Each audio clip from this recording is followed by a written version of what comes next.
Skill দক্ষতা অর্জন করতে পারবে তারা কিন্তু সঠিক যোগ্য এবং মূল জায়গায় যেতে পারবে। আমাদের জীবনে সেগুলোকে যে কাজে লাগাবো সেই জায়গাতেও আমরা আসলে পারদর্শী নই।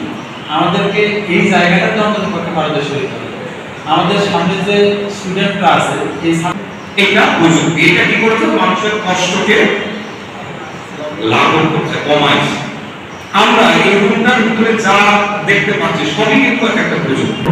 এবং এটা শিক্ষা, আমাদের শিক্ষা বিষয়গুলো আরো একটু কাজ করে দরকার। তো শিক্ষা আমাদের শেখানোটা দরকার। আমাদের একজন পুরো অফিসার যারা শক্তিটা কোথেকে আসে পৃথিবীতে, এটা পাওয়ার। এই পাওয়ারটা আসলে মূলত তেল, সূর্যের আলো যেমন প্রাকৃতিক।